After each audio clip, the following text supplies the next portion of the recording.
আসসালামু আলাইকুম। আপনি যদি কিছু একটা শিখতে চান বা কিছু একটা জানতে চান, তাহলে আপনাকে প্রথমে সেট করতে হবে যে এটা আপনি কতদিনের মধ্যে শিখতে চান বা কতদিনের মধ্যে জানতে চান।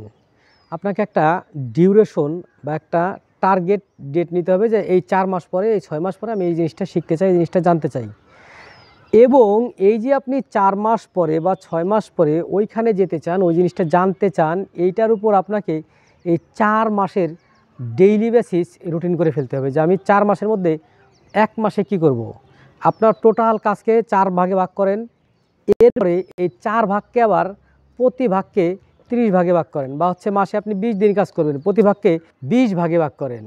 এতে করে যেটা হবে, এই যে ভাগ আপনি করে ফেললেন যে আপনি 4 মাসে একটা কাজ করবেন, সেই কাজকে আপনি প্রথমে 4 ভাগে ভাগ করলেন, এরপর হচ্ছে প্রত্যেক ভাগকে আবার 20 ভাগে ভাগ করলেন। এভাবে যখন আপনি প্রতিদিনের কাজ অ্যাসাইন করে ফেলবেন, এরপরে হচ্ছে ওই কাজটা আপনি নোট করে ফেলেন, বা আপনি একটা ডায়েরি রাখেন, প্রতিদিনের ছোটো পকেট ডায়েরি আছে না, এরকম ডায়েরি রাখেন।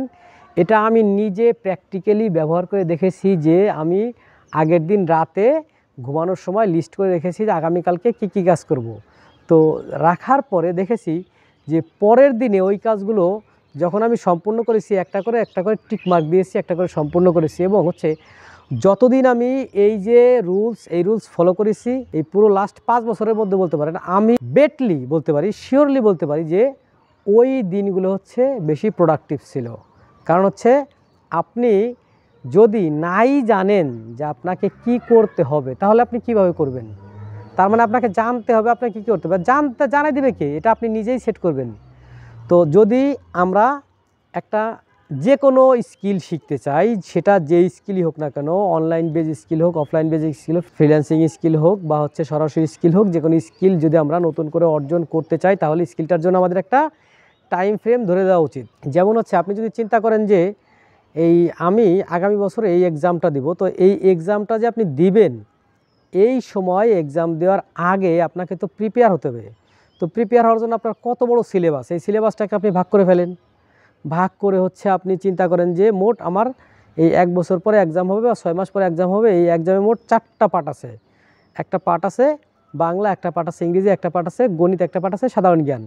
এই 4টা পার্টকে আপনি 4 ভাগ করেন, 4 ভাগ করে প্রত্যেক পার্ট 1.5 মাসে শেষ করেন।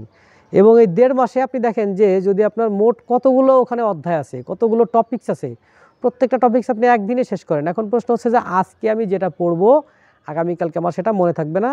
দিস ইজ দ্য রিয়েলিটি, এটাই বাস্তবতা। তো এখানে অন্য একটা জিনিস একটু বলে নেই, যেটা হচ্ছে মানুষের ব্রেইন কিন্তু নতুন জিনিস যখন নেয় তখন নিচের জিনিসগুলোকে ফেলে দেয়। এটা হচ্ছে বলে FIFO, first in first out. মানে হচ্ছে এখন যে বিষয়গুলো আমি মুখস্থ করতেছি, মেমোরাইজ করতেছি, এই বিষয়গুলো যখন আমার মেধার মধ্যে ঢুকছে, ব্রেনের মধ্যে ঢুকছে, এর আগে সবচেয়ে আগে যেটা আমি মুখস্থ করছিলাম সেটা আস্তে আস্তে বের হয়ে যাচ্ছে। মানে হচ্ছে এই মেমোরিটা এক প্রকার আনলিমিটেড না, বাট আপনি যদি ইউটিলাইজ করেন তাহলে আপনি অনেক কিছু রাখতে পারবেন। এটা হচ্ছে অভ্যস্ততার ব্যাপার। আমরা যদি ইউজ টু হই, অ্যাকাস্টম টু হই, তাহলে আমরা অনেক কিছু করতে পারবো, অনেক কিছু রাখতে পারবো। But as a Bengali we are not accustomed, আমরা অভ্যস্ত না। এখানে একটা সুন্দর আছে, গল্প শুনেছি আমি, যে গল্পটা হচ্ছে আপনার কোথাও একটা জায়গা মানুষের মৃত মানুষের ব্রেইন হচ্ছে হচ্ছে আপনার কী বলে এটা, নিলামে উঠছে। তো নিলামে ব্রেইন উঠছে, তো ওখানে দেখা গেল সবচেয়ে বেশি দামে নিলামে উঠছে বাংলাদেশিদের ব্রেইন। তো পরবর্তীতে এটা নিয়ে গবেষণা হলো, এটা নিয়ে হচ্ছে সংবাদ সম্মেলনে অনেক প্রশ্ন, সাংবাদিকরা কথাটা বলা হলো। তো বলল যে এটা কেমন হলো, কেন হলো যে আসলে বাংলাদেশিদের ব্রেইনের দাম বেশি হলো?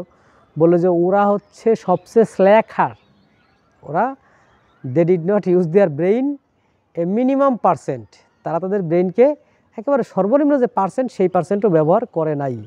That is why it is the highest price of the market, যার কারণে এটা মার্কেটের সবচেয়ে বেশি দামে বিক্রি হচ্ছে। তো ব্যাপারটা হচ্ছে আমরা কিছু শিখতে হলে সেইটাকে আগে ভাগে ভাগে ভাগ করব, ভাগ করে তারপরে হচ্ছে এই ভাগ অনুযায়ী প্রতিদিনের কাজ আমরা প্রতিদিনই কমপ্লিট করব। তো যদি এ পর্যন্ত ভিডিও দেখে মনে হয় যে ভিডিওটা আপনার জন্য কোনো একটা কাজে আসতে পারে বা ইফেক্টিভ হতে পারে, তাহলে অবশ্যই লাইক বাটন একটা প্রেস করবেন আর কমেন্ট দিয়ে আপনার মতামত জানিয়ে দেবেন। আর যদি আপনার ভিডিও ভালো না লাগে, অবশ্যই নাই লাগতে পারে। তাহলে ডিসলাইক দিয়ে কমেন্ট বাটন লিখে দেন যে কোন বিষয়টা আপনার ভালো লাগে নাই। আমরা চেষ্টা করব পরবর্তীতে ওই বিষয়গুলো অ্যাভয়েড করে আরও ইনফরমেটিভ ভিডিও যোগ করতে। দেখা হচ্ছে আবার পরের ভিডিওতে। ভালো থাকবেন সে পর্যন্ত। আল্লাহ হাফেজ।